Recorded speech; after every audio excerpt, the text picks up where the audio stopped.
Buenas tardes, me llamo Mary Constanza Montaña Hernández, tengo 34 años, soy de Bogotá, Distrito Capital, estudio Administración de Empresas en el CEAD José Acevedo y Gómez. Trabajo en la Secretaría de Gobierno hace 4 años en la Dirección de Gestión Humana, me gusta mi trabajo y me encanta la carrera que estoy estudiando. Soy una mujer sencilla, amable, dedicada, tranquila y amo a Dios y a mi familia con todo mi corazón. A continuación les expondré lo contenido en la actividad número 2 del curso de legislación laboral. Bienvenidos. Diagnóstico sobre el trabajo colaborativo número 1. El contenido de esta unidad nos muestra un panorama en donde se tratan los temas de los deberes y obligaciones de los trabajadores y de los empleados.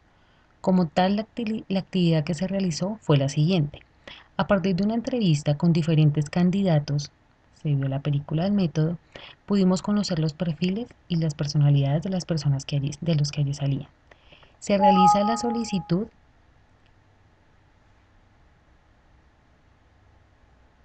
Se realiza la solicitud de la hoja de vida de cada uno de los candidatos para ser analizada, evaluada y debatida con el fin de encontrar la persona idónea para que ocupe el cargo de jefe de talento humano.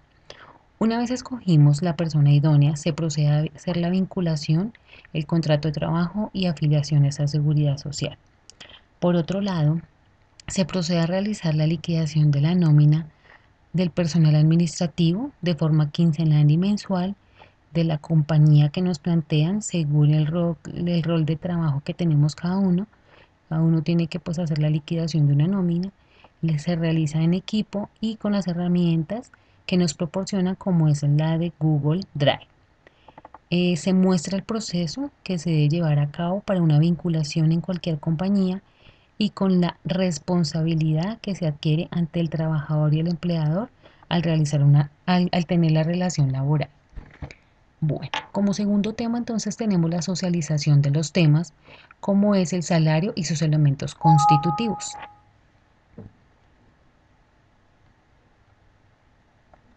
Bueno, el salario en el artículo 127 del Código modificado por la Ley 50 de 1990 establece que constituye salario no solo la remuneración ordinaria, fija o variable, sino todo lo que recibe el trabajador en dinero o en especie como contraprestación directa del servicio, sea cualquiera la forma o denominación que se adopte como primas, sobresueldos, bonificaciones habituales, valor del trabajo suplementario o de las horas extras, valor del trabajo en días de descanso obligatorio o porcentaje sobre las ventas y comisiones.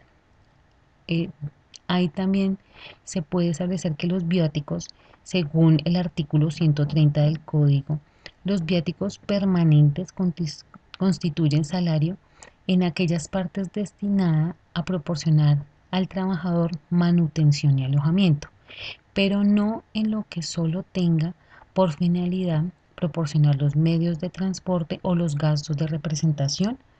Los viáticos accidentales no constituyen salario.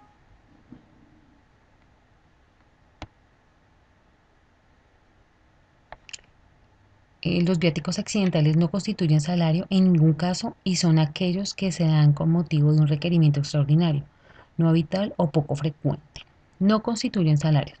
Las sumas que ocasionalmente y por mera liberalidad recibe el trabajador del empleador como primas, bonificaciones o gratificaciones ocasionales, participaciones de utilidades, excedentes de la compañía solidaria y lo que recibe en dinero o en especie no para su beneficio ni para enriquecer su patrimonio, sino para desempeñar a cabalidad sus funciones, como gastos de representación, medios de transporte, elementos, trabajos y otros mensajes. Tampoco constituye salario los beneficios o auxilios que las partes hayan dispuesto expresamente que no constituyen salario en especie, tales como la alimentación habitual o vestido y el auxilio de transporte. Se denomina también salario, según el artículo 133 del Código. El concepto genérico de salario se divide en jornal y en sueldo. El jornal es el salario estipulado por días cuyo periodo de pago no puede ser mayor de una semana. El sueldo es el salario estipulado por periodos mayores de un día cuyo periodo de pago no puede ser mayor a un mes. El salario mínimo. El salario mínimo, el artículo 145 define como salario mínimo el que todo trabajador tiene derecho a percibir para atender a sus necesidades normales y a las de su familia en el orden material, moral o cultural. El salario mínimo legal es el fijado por la ley. El salario mínimo convencional es el fijado en virtud de negociaciones colectivas de las empresas. Normalmente ese salario mínimo legal es modificado al inicio de cada año y su fijación modifica automáticamente los contratos de trabajo en que se haya estipulado un salario inferior.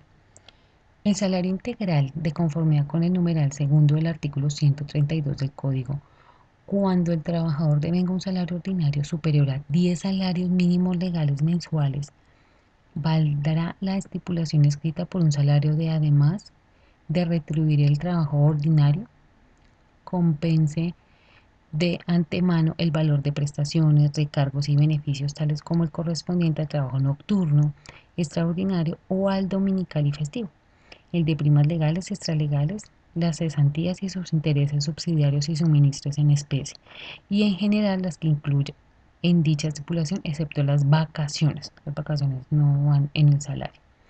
En ningún caso el salario integral podrá ser inferior al monto de 10 salarios mínimos legales mensuales, más el factor prestacional correspondiente a la empresa, que no podrá ser inferior al 30% de dicha cuantía. Este salario no estará exento a las cotizaciones de la Seguridad Social ni de los aportes parafiscales, como son el SENA, el ICBF y las cajas de compensación familiar. El salario en especie constituye salario en especial toda aquella parte de la remuneración ordinaria y permanente que reciba el trabajador como contraprestación directa del servicio, tales como alimentación, habitación o vestuario en el empleador suministra al trabajador o a su familia, aspectos importantes a tener en cuenta en el salario en especie. El salario en especie debe valorarse expresamente en todo contrato de trabajo. Cuando un trabajador devenga el salario mínimo legal, el valor por el concepto de salario en especie no podrá exceder del 30% del salario total devengado, es decir, que no se puede pagar más del 30%, digamos, de horas extras por lo que la persona devenga. Ahora el pago que se haga al trabajador debe corresponder a la retribución que el empleador hace al trabajador por la prestación de sus servicios.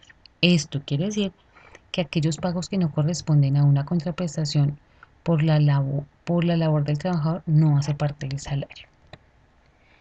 Ahora vamos a ver el tema del CRE o el impuesto a la renta para la equidad. El CRE es un nuevo impuesto creado a partir del 1 de enero del 2013 como aporte de las sociedades y personas jurídicas y asimiladas en beneficio de los trabajadores, la generación de empleo y la inversión social en los términos de la Ley 1607/2012. El periodo gravable es de un año, inicia el 1 de enero hasta el 31 de diciembre. ¿Por qué se causa el impuesto? Por la obtención de ingresos susceptibles de generar aumento en el patrimonio. ¿Quiénes deben declarar? Deben prestar y pagar el impuesto del CRE si es contribuyente declarante del impuesto sobre la renta y complementarios, y son las sociedades, las personas jurídicas y asimilada, sociedad de entidad extranjera por sus ingresos de fuente nacional. No debe presentar el impuesto del CRE si es persona natural, entidad sin ánimo de lucro, sociedad declarada como zona franca a diciembre del 31 del 2012 o que hubieran radicado solicitud el 31 de diciembre del 2012. Usuarios de zona franca y que se encuentren sujetas a la tarifa especial de impuestos sobre la renta y complementarios establecidos en el artículo 441. ¿Qué es la sobretasa del impuesto sobre la renta para la equidad?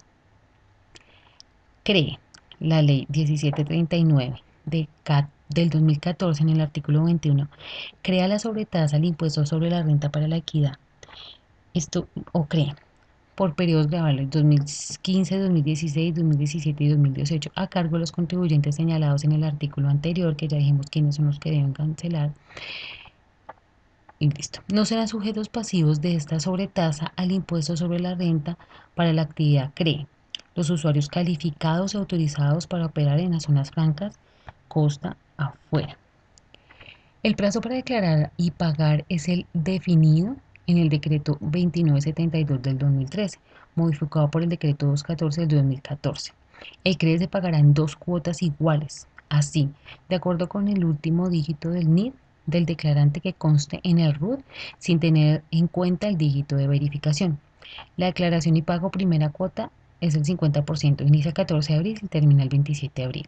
Y el pago de la segunda cuota también es el 50% entre el 10 de junio y el 24 de junio del 2015. Se entenderá como ineficaz la declaratoria en el artículo 580 que se presenten sin pago total dentro del plazo para declarar. La base gravable se calcula entonces ingresos brutos susceptibles de incrementar el patrimonio sin incluir las ganancias ocasionales, las rentas brutas especiales menos las devoluciones, rebajas y descuentos menos ingresos no constitutivos de renta ni ganancia ocasional, esos son iguales a los ingresos netos. A esto entonces menos el costo, menos deducciones, menos renta, más renta por recuperación de deducciones.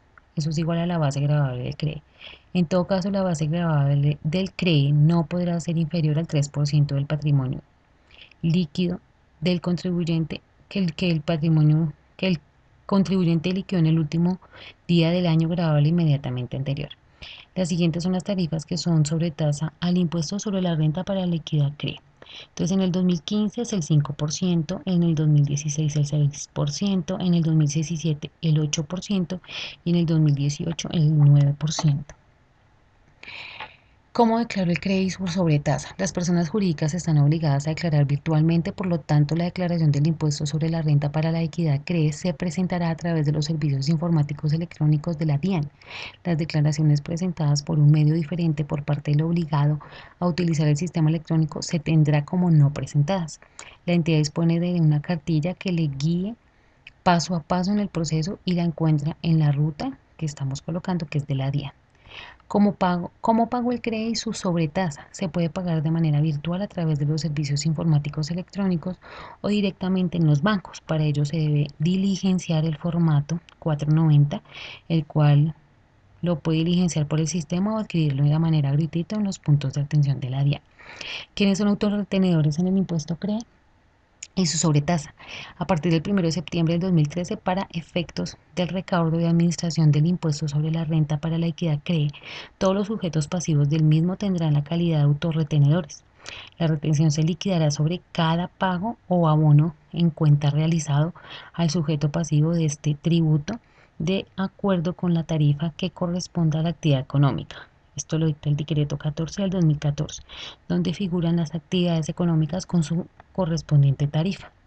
Conclusiones y recomendaciones. El contenido del curso es muy sustancioso, pues nos permite conocer los derechos y obligaciones de los trabajadores y empleadores. Nos permite reconocer la importancia y el gran trabajo que realiza el Departamento de Talento Humano para la vinculación laboral y el derecho a la seguridad social para un empleado. Estos son esenciales en una relación laboral. El impuesto para la equidad CRE es un aporte de las sociedades y personas jurídicas y asimiladas en beneficio de los trabajadores, la generación de empleo y la inversión social. Otra conclusión es entonces que se establece el salario como no solo la remuneración ordinaria fija o variable, sino todo lo que recibe el trabajador en dinero o en especie como contraprestación directa del servicio, sea cualquiera la forma o denominación.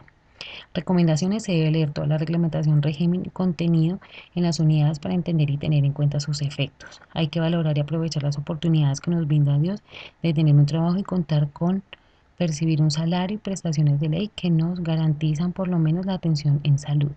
La liquidación de la nómina es un proceso muy minucioso, podemos intentar liquidar y solo con nuestro sueldo la liquidación y así practicar. Como el CRE es un impuesto nuevo, hay que leer y tener en cuenta quiénes son los que deben declarar y pagar por este impuesto. Como el salario es parte fundamental de la relación laboral, se debe tener en claro que el salario se va a recibir por la labor prestada, de tipos de salario y qué tipos de salarios hay y sus elementos. Esta es entonces la bibliografía que consulté para sacar la información. Muchas gracias. Este es el curso de legislación laboral de la Universidad Nacional Abierta de Distancia.